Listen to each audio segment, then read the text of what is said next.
राजा भोज था ना, राजा भोज। राजा भोज के यहाँ एक ब्राह्मण रहते हैं, नाम है जिनका कालिदास, जिनके ऊपर माता भगवती काली की बड़ी कृपा थी और त्रिकालदर्शी ब्राह्मण थे कालिदास। सो एक दिन राजा भोज ने कालिदास से कहा, हे ब्राह्मण देवता, तुम बड़े विद्वान हो और मैंने सुना है बड़े सुंदर चित्रकार हो तुम। हमारी पत्नी बहुत सुंदर है, हमारी पत्नी का चित्र बनाओ। सो कालिदास जी परम पवित्र ब्राह्मण, मन में कोई मैल नहीं, सो कलम और कागज लेकर के चित्र बनाने बैठे और नेत्र बंद करके चित्र बना रहे। और चित्र बनाते समय एक ऐसी जगह तिल बना दिया जिसका ज्ञान केवल राजा को था। उसने उस चित्र को जब देखा, कालिदास की ओर कुदृष्टि से देखा, ये तिल तुमने कैसे बना दिया? जरूर तुम्हारी तुम अपराध करते हो, तुम्हारी कुदृष्टि हमारी पत्नी के प्रति है। डांट कर, फटकार कर कालिदास को भगा दिया।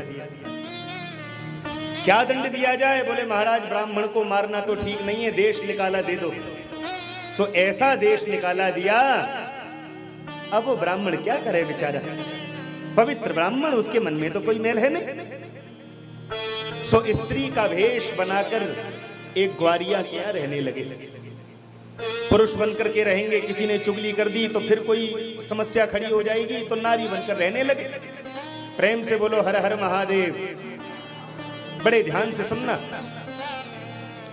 अब एक दिन की बात कि राजा भोज गया शिकार खेलने, जंगल में रास्ता भटक गया, सब सैनिक मंत्री दूर हो गए। प्रेम से बोलो हर हर महादेव। बिना वार्तालाप किए ध्यान से सुने। तो आज जैसे ही राजा भोज किसी जीव का शिकार करने के लिए खड़ा था, सो पीछे से शेर आया। अब शेर को देख करके घबराया, पेड़ पर चढ़ गया। अच्छा, पेड़ पर बैठा हुआ था एक बंदर। तो बंदर ने जैसे ही राजा भोज को देखा, आओ मित्र, तुम्हारा स्वागत है, यहां बैठ जाओ। राजा भोज ने भी हाथ जोड़ करके कहा, मित्र मेरी रक्षा करो, इस सिंह से मेरे प्राण बचाओ। बंदर ने कहा, अरे राजन, तुमने मुझे मित्र कहा है, अब तुम्हारे प्राण केवल तुम्हारे नहीं, तुम्हारे प्राण जाएंगे तो मेरे भी प्राण जाएंगे। तुम श्रद्धा पूर्वक निर्भय होकर के इस डाली पर बैठो, किसी से डरने की आवश्यकता नहीं। अब शेर ने नीचे से बंदर से कहा, ओ बानर, देख, जंगल में रह करके शेर से दुश्मनी मोल लेना ठीक नहीं है। इस राजा को नीचे गिरा दे, नहीं तो जब भी मौका मिलेगा तुझे जीवित नहीं छोड़ूंगा। उस बानर ने कहा, राजन, आपको जब मौका मिले मुझे मार देना, पर इसने मुझे मित्र कह दिया है और एक बार मित्रता हो गई है, अब मेरे प्राण बेशक चले जाएं, मैं इनको तो नहीं सौंप सकता। घंटों हो गए, रात्रि हो गई। जैसे ही रात्रि होने लगी, राजा भोज को नींद आई। मित्र बोले, तुम प्रेम से सो जाओ, कोई समस्या नहीं है। तो राजा भोज तो डाली का सहारा लेकर सो गए। शेर ने बानर से कहा, ओ बानर, एक काम कर, इसको नीचे गिरा दे, अब ये सो गया है, तू बच जाएगा। बानर ने कहा, मेरे प्राण बेशक चले जाएं, मित्र को तो नीचे नहीं गिराऊंगा। आधी रात्रि निकल गई, राजा भोज की आंख खुली। बानर ने कहा, मित्र, अब मुझे नींद आ रही है, मैं सो जाऊं? राजा भोज बोला, सो जाओ। अब जैसे ही बानर को नींद आई, सो सिंह ने राजा भोज से कहा, ओ राजन, कब तक बैठोगे? मैं यहां से जाऊंगा नहीं, कभी तो नीचे उतरोगे।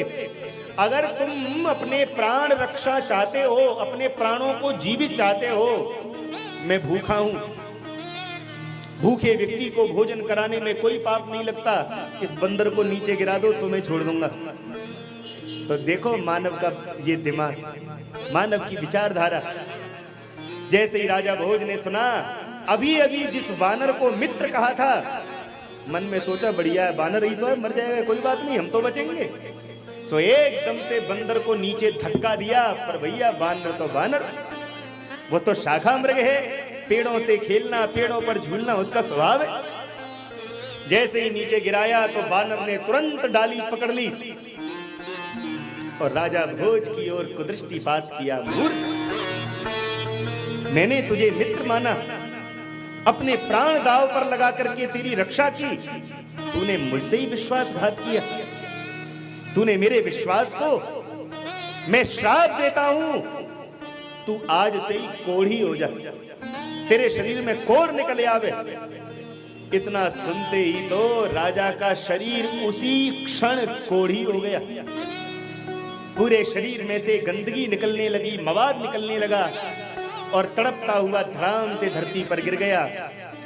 शेर ने देखा, बोले इस कोढ़ी को कौन खाएगा, इस दुर्गंध भरे शरीर को।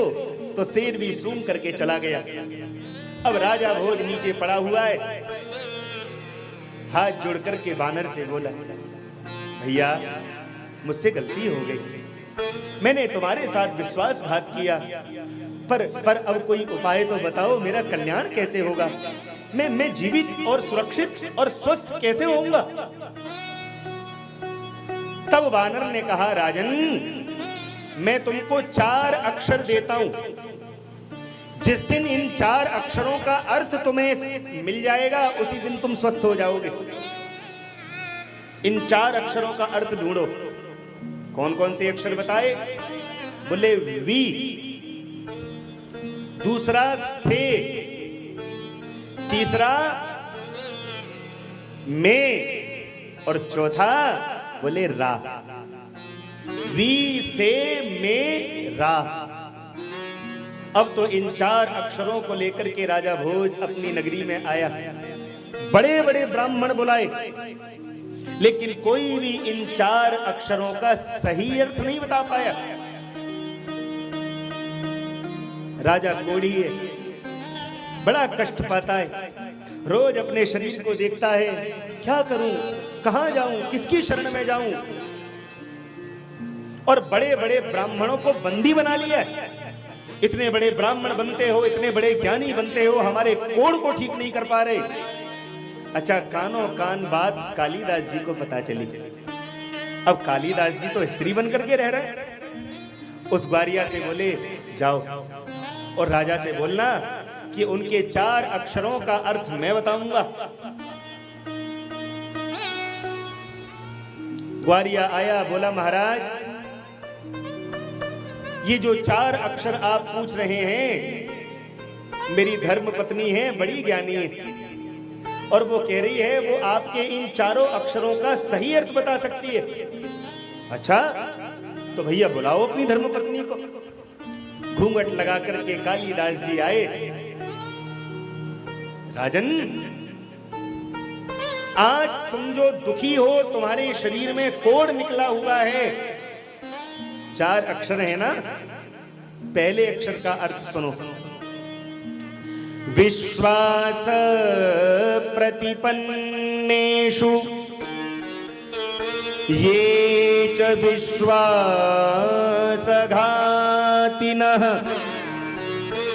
ते यान्ति नरकं घोरम् ताड्यमानायुमानुगैः।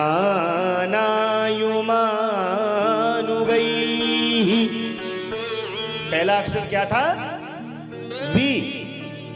तो वी का अर्थ क्या है? बोले विश्वास प्रतिपन्नेषु ये च विश्वासघातिनः ते यान्ति नरकं घोरम् ताड्यमाना युमानुगैः। जो व्यक्ति विश्वासघाती होता है, जो विश्वासघात करता है, वो नरकों में जाकर के ताड्यमाना युमानुगैः बड़ी मार खाता है और बड़ा कष्ट भोगता है। पहला अर्थ तो यह है। और दूसरा अक्षर है से। तो से का अर्थ क्या है? बोले से तु बंधो समुद्रे च गंगा सागर संगमे स्नात्वा पाप विमुक्तस्याः परमित्र द्रोह करम विना। प्रेम से बोलो हर हर महादेव। राजन, से का अर्थ है सेतु बंधो समुद्रे च। बड़े से बड़ा पापी रामेश्वरम समुद्र में जाकर के स्नान कर ले, अथवा बोले गंगा सागर में जाकर के स्नान कर ले तो वो पवित्र हो जाता है। परंतु बोले जो विश्वासघाती होता है वो कभी भी कहीं भी जाकर के स्नान कर ले, किन्हीं भी तीर्थों में चला जाए, उसका कभी भी कल्याण नहीं होता। ये तुम्हारे दूसरे अक्षर का अर्थ है। और तीसरा अक्षर है मे का अर्थ क्या है? मेरु तुल्यात्मा पापात् कृत्वा संगम सतान् नरः मुञ्चते सर्व पापेभ्यो मित्रद्रोह करम विना। ओ भैया, मेरु तुल्यात् महापापात्, किसी प्राणी के छोटे मोटे पाप नहीं, पर्वतों के समान पाप हो। मेरु तुल्य माने अनेक पाप हो। कृत्वा संगम सतान नरः, और इतने पाप एक बार नहीं कई 100 बार किए हो, ऐसा प्राणी भी यदि तीर्थों में स्नान कर ले, भगवान की कथा श्रवण कर ले, कल्याण हो सकता है। पर मित्र द्रोह करम विना, जो मित्र से द्रोह करता है, अपने जनों के साथ में विश्वासघात करता है, उसका कल्याण तो कभी नहीं होता।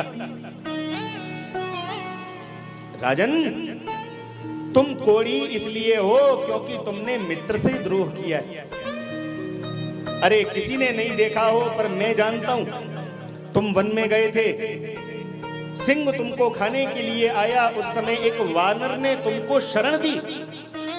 उसने तुमको मित्र माना और मित्र मान करके अपनी शरण में तुमको रखा। तुमने उस मित्र के साथ विश्वासघात किया। राजा भोज सोचने पर मजबूर हो गया।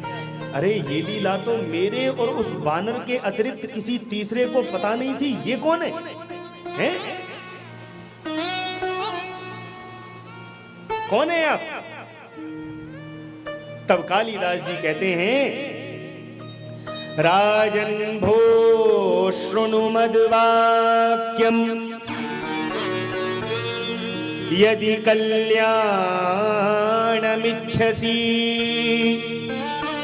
देहि दानं द्विजातेभ्यो तदश्रेयो भविष्यति। चौथा अक्षर क्या था? रा। तो चौथे अक्षर का अर्थ बताते हैं कालिदास जी। राजन भो शृणु मद्वाक्यम, राजा भोज मेरे वाक्य को सुन ले। यदि कल्याणमिच्छसि, यदि अपना कल्याण चाहता है तो देहि दानम द्विजातेभ्यो। जिन ब्राह्मणों को तूने बंदी बना करके पटक दिया है, अपने कर्मों का भोग, अपनी गलतियों का भोग स्वयं भोगो, दूसरे पर क्यों थोपते हो? अरे ब्राह्मण तुम्हारे शब्दों का अर्थ नहीं दे पाए तो इसका मतलब ये तुम ब्राह्मणों को बंदी बना लोगे हैं? और यदि अपना कल्याण चाहते हो राजन, तो जिन ब्राह्मणों को तुमने बंदी बनाया है इनको मुक्त करो और देहि दानम द्विजातेभ्यो, इन द्विजातीय ब्राह्मणों को खूब दान करो, इनको खूब प्रसन्न करो। तदश्रेय श्रीमत्काली प्रसादत सर्वं जानामि भो राजन् भानुमत्यास्तिलं यथा। प्रेम से बोलो ना हर हर महादेव। राजन, देवद्विज प्रसादेन। ये सब लीला में ऐसे जान पाया हूं, एक तो ब्राह्मणों के आशीर्वाद से, और दूसरा बोले श्रीमत काली प्रसादतः, भगवती काली के प्रसाद से मैं ऐसे जान गया, सर्वम जानामि भो राजन। कैसे जान गया? बोले जैसे भानुमत्यास तिलम यथा, जैसे मैं भानुमति के तिल को जान गया कि उसकी जंघा पर भी तिल है, ऐसे ही मैं ये जान गया कि तुमने जंगल में किसके साथ विश्वासघात किया था, हैं? तुरंत राजा भोज समझ गए, अरे ये तो कालिदास है। चरणों में गिर गए, मुझे माफ करना कालिदास, मैंने तुम पर बड़ा अत्याचार किया। बोले कोई बात नहीं राजन, लेकिन अब देही दानम द्विजातेभ्यो, इन ब्राह्मणों को दान दो, इनका पूजन करो, इनसे क्षमा मांगो, तो ही तुम्हारा कोढ़ ठीक हो सकता है, नहीं तो संभव नहीं है। तब राजा भोज ने बड़ी ब्राह्मणों की सेवा की, उनको खूब भर भर के दान दिया। ब्राह्मण प्रसन्न हुए, आशीर्वाद दिया, और राजा भोज का कोढ़ ठीक हो गया। बोलो भक्तवत्सल भगवान की जय।